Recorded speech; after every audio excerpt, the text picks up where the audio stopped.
on a parlé des nouvelles formes d'enseignement avec les learning centers, des jardins partagés qui pourraient aussi être des lieux mieux intégrés dans les enseignements et dans les pratiques de campus.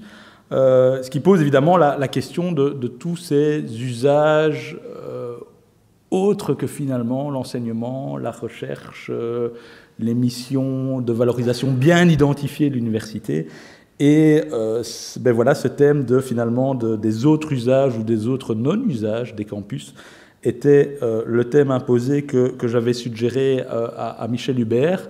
Alors Michel Hubert, qui donne toujours cours, je pense, dans notre master en transport ici à l'ULB, mais qui a un long passé de sociologue à l'Université de Saint-Louis. Il a été aussi confronté à cette question d'intégration des campus encore plus urbains que le Solbosch avec ces opérateurs. Et donc c'est, je dirais, un peu aussi à ce titre-là que je l'ai invité à nous faire part de ces réflexions. Michel, tu as le micro.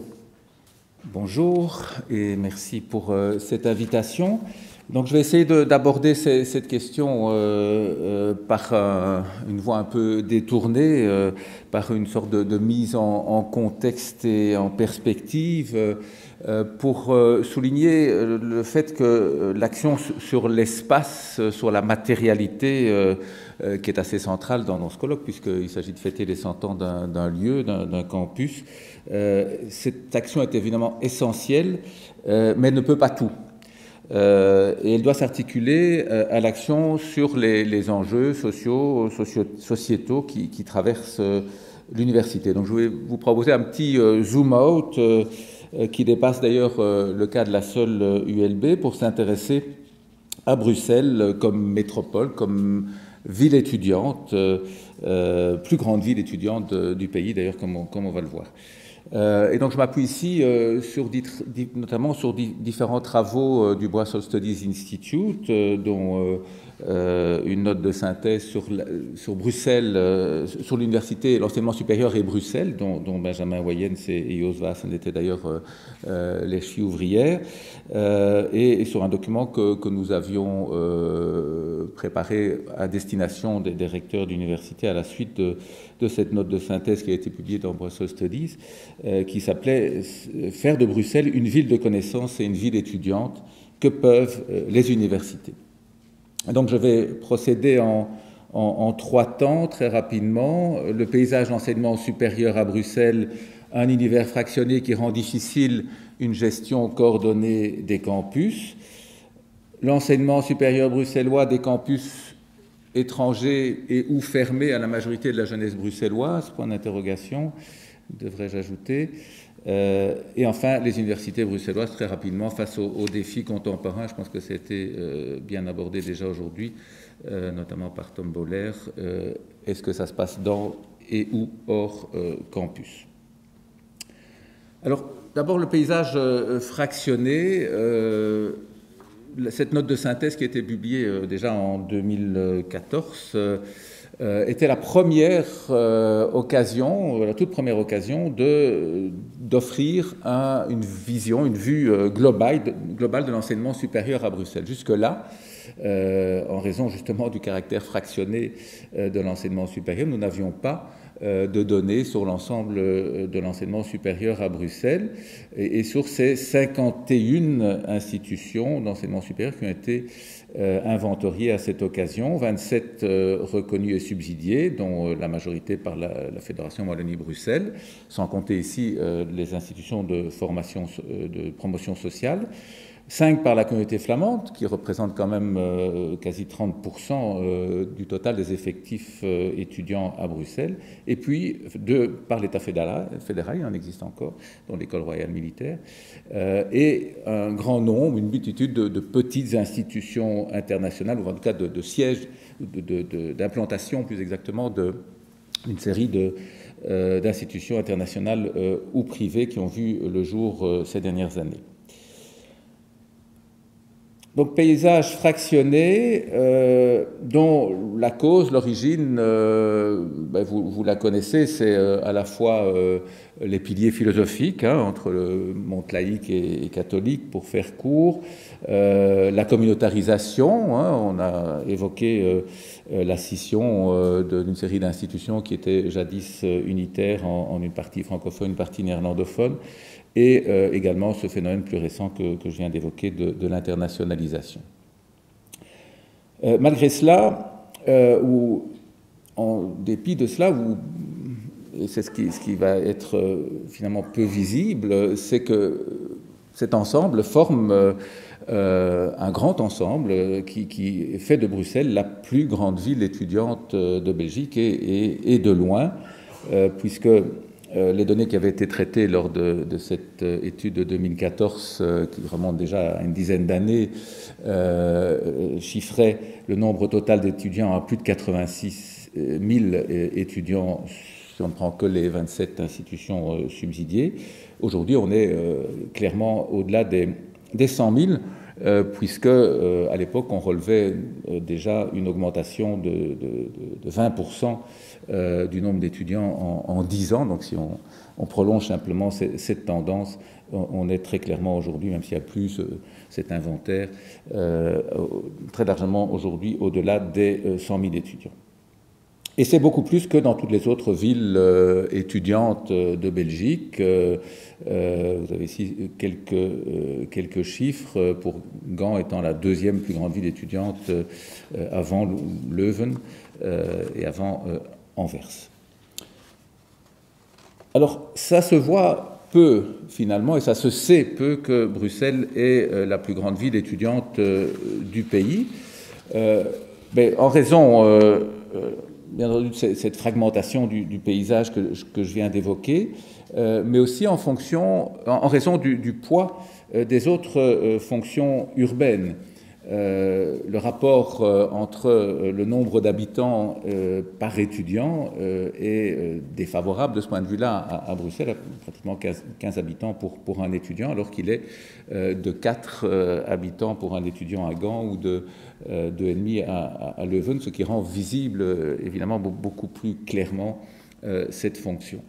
Même dans un quartier comme le quartier universitaire qui nous entoure ici, on est à peu près à 6 habitants pour un étudiant. Ça reste plus qu'à Gand ou à Leuven. L'implantation multipolaire aussi des institutions, on a parlé de 51 institutions, mais c'est en réalité plus de 80 sites répartis dans la ville, donc 40% d'étudiants qui sont hors campus, un certain nombre de campus qui sont aussi assez périphériques dans la ville et donc peut-être moins visibles de ce fait-là. Voilà la cartographie de ces implantations en fonction du nombre d'étudiants, avec évidemment le site ici du Solbosch et de la Plaine qui représentent les deux grands... si ça marche là, oups, pardon. Les deux grands pôles... Vous les voyez là au sud-est, les campus hospitaliers, Erasme, Woluwe et au nord à Gette le campus de la VUB. Et puis alors dans le centre-ville, une concentration d'un grand nombre d'institutions qui représentent à peu près un quart du total des étudiants, et puis le reste dispersé dans la ville et plutôt à l'est d'ailleurs du canal qu'à l'ouest. Alors ce manque de visibilité est aussi dû à la faible mobilité étudiante en Belgique. Ici vous avez une carte du taux de jeunes de 18 à 25 ans qui viennent étudier à Bruxelles. Vous voyez qu'en dehors de Bruxelles et alentours, on tombe à des pourcentages qui sont largement inférieur généralement à 5%, avec une représentation un peu plus importante du Hainaut, mais qui est inférieure à 5%. Et donc une attractivité des universités et des institutions d'enseignement bruxelloises qui reste finalement assez locale, ce qui peut d'ailleurs être une source d'inquiétude pour celle-ci, notamment avec l'augmentation des coûts du logement et des coûts de transport à l'avenir.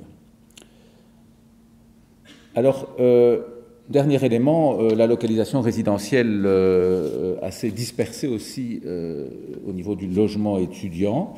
À gauche, vous avez la localisation des étudiants francophones, en tout cas sur base de bases de données, trois bases de données, celle de l'ULB, de l'Université Saint-Louis et de l'UCL.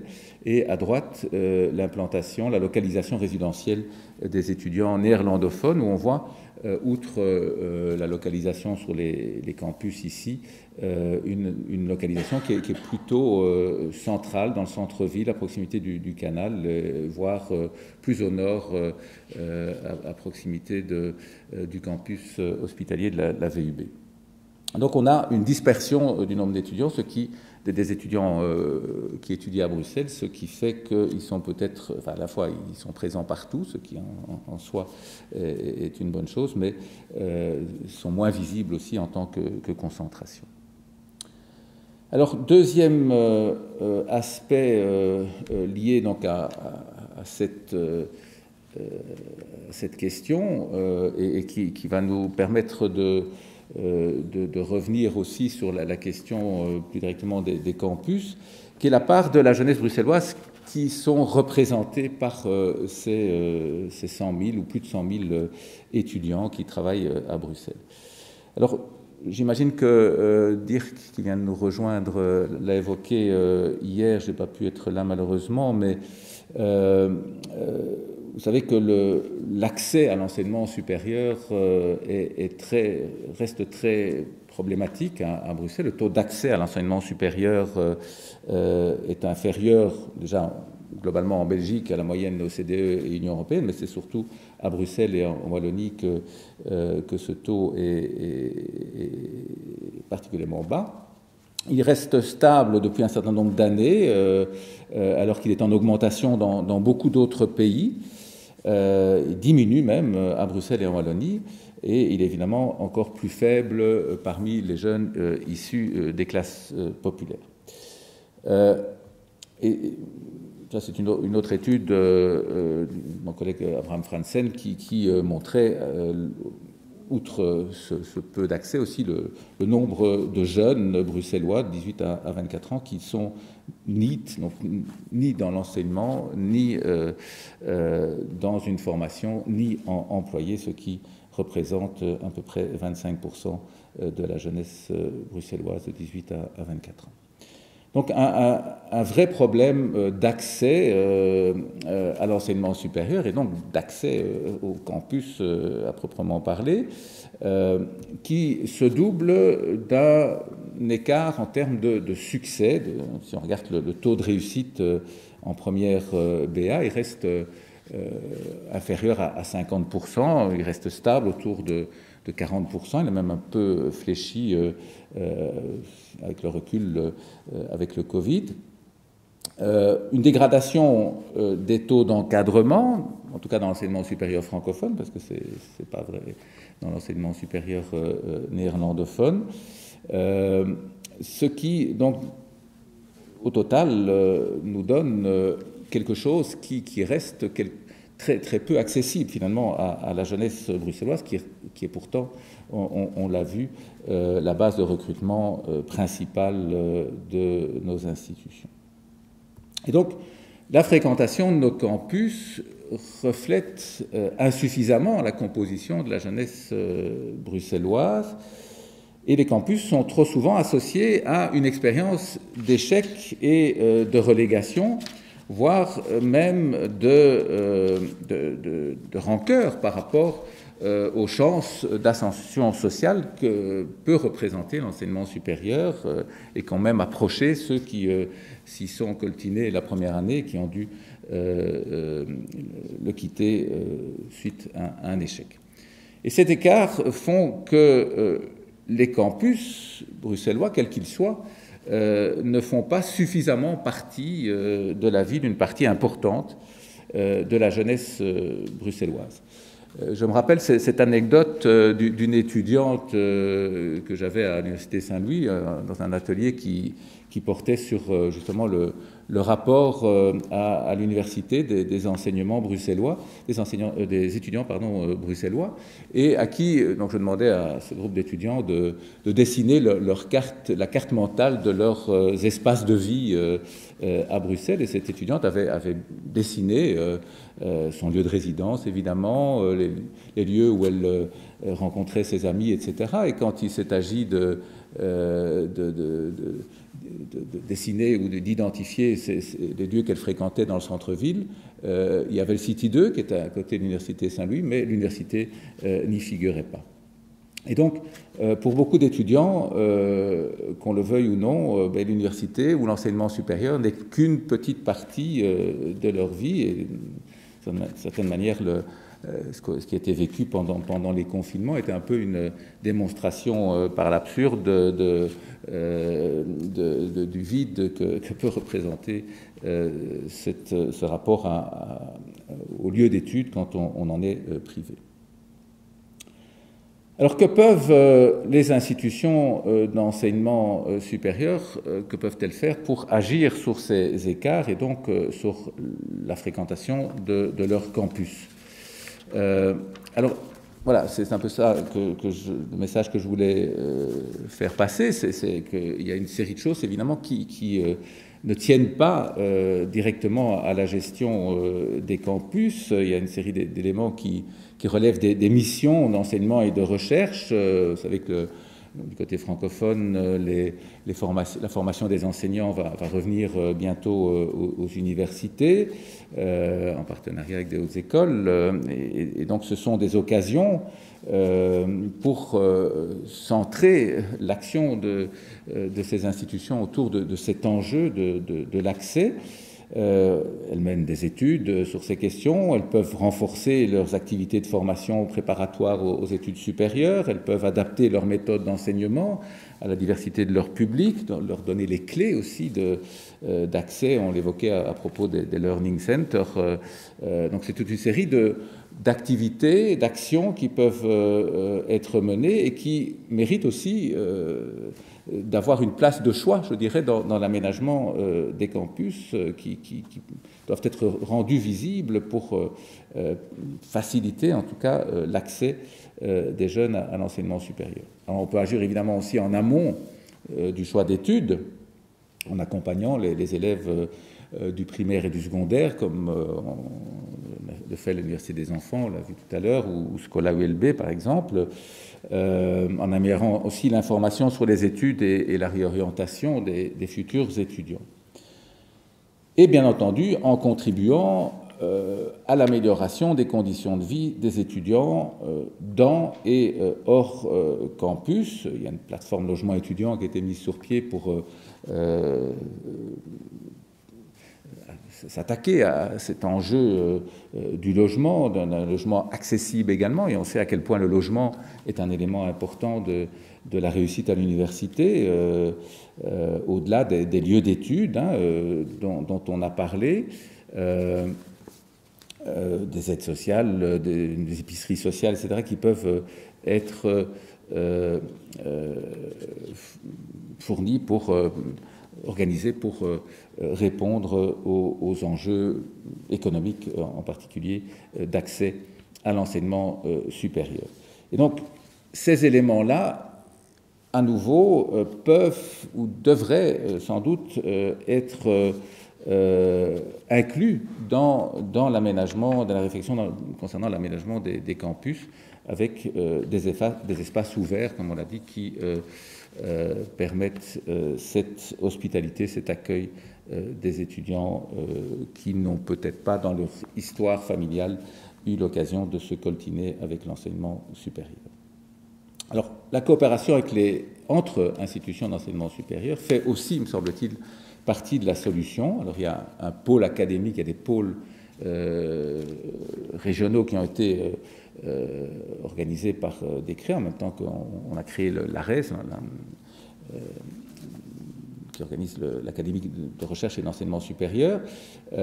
Au niveau du pôle académique de Bruxelles, donc côté francophone, et le plan stratégique qui avait été conçu au départ est loin d'avoir été rempli. On s'est focalisé sur un élément très important qui est l'information et l'orientation des étudiants, mais il y a d'autres enjeux, comme celui des espaces d'études, par exemple, dont Elisa Donders, hier, de Perspective, a sans doute dû parler, au-delà des learning centers, parce qu'évidemment, les learning centers et les bibliothèques sont des lieux de travail, on l'a vu par votre exposé de tout à l'heure, mais les étudiants ne se limitent pas à ces lieux-là. Le besoin est tel de places de travail, de places assises pour étudier, pour travailler, que du côté néerlandophone, notamment, une série de lieux, de centres culturels,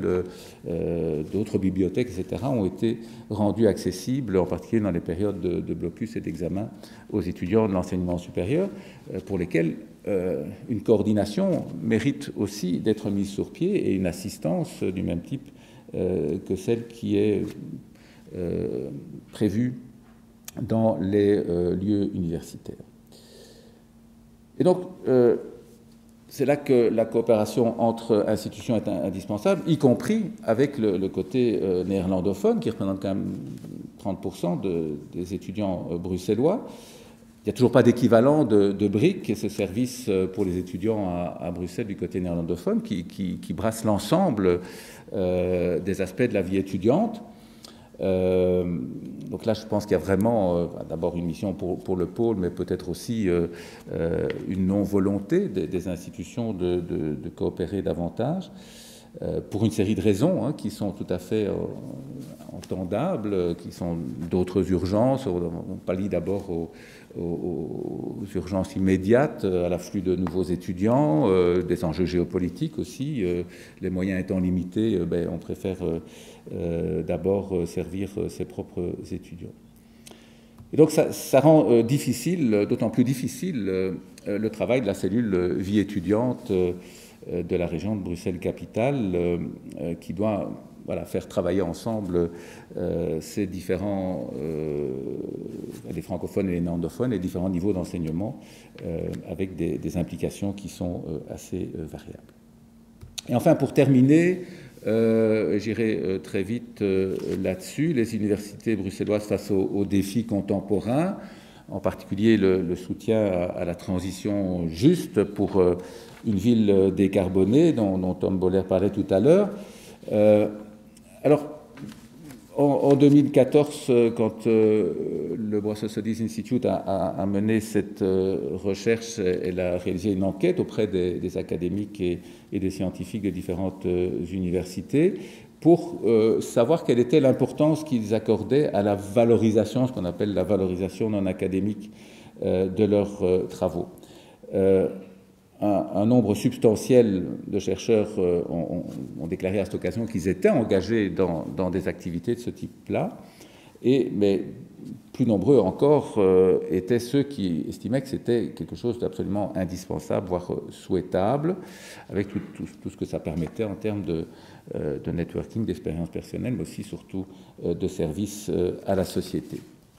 Et donc, cela nous ramène à la question de l'intégration des campus dans la cité. Alors, clairement, l'expérience CU, l'occupation temporaire de U Square, est certainement un modèle du genre où on peut intégrer dans un même lieu, dans un morceau de ville, des interfaces innovantes, des spin-offs, des Fab Labs, des Living Labs, etc. La création artistique, des activités récréatives aussi, sportives, au cœur du campus, donc quelque chose qui devient totalement multifonctionnel et avec toute une série aussi d'usagers qui ne sont pas que les étudiants ou que les membres du personnel.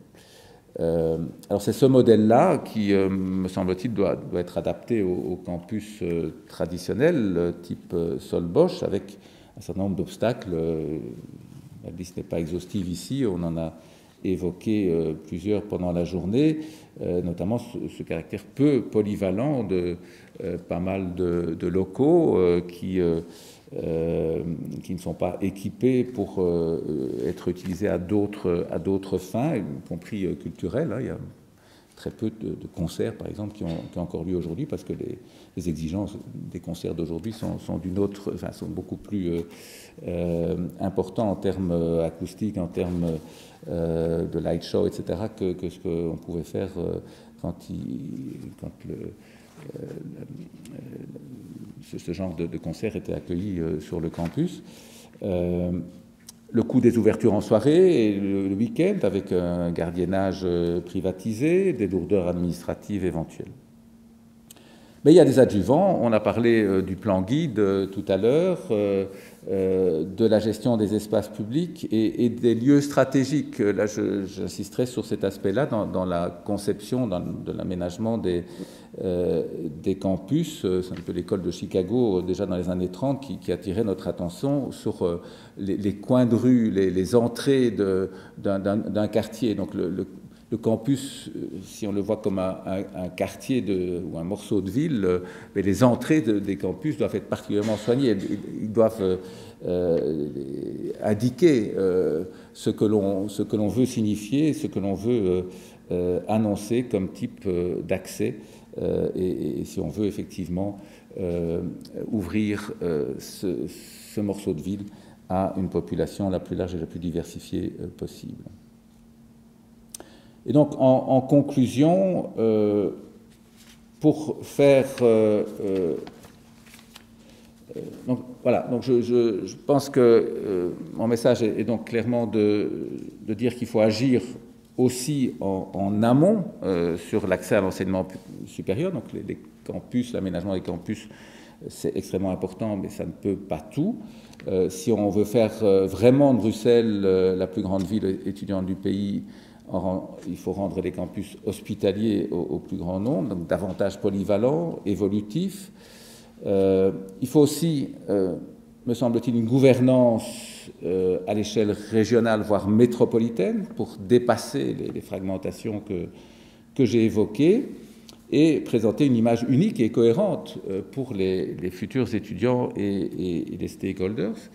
Donc là, il y a vraiment un travail qui doit continuer à être fait avec des acteurs publics et privés également, pour en faire un vrai enjeu politique. C'est des choses, les lignes ont bougé ces dernières années, les affaires étudiantes sont reprises dans chaque déclaration gouvernementale depuis deux gouvernements, mais ça reste assez marginal, c'est pas central dans la politique régionale.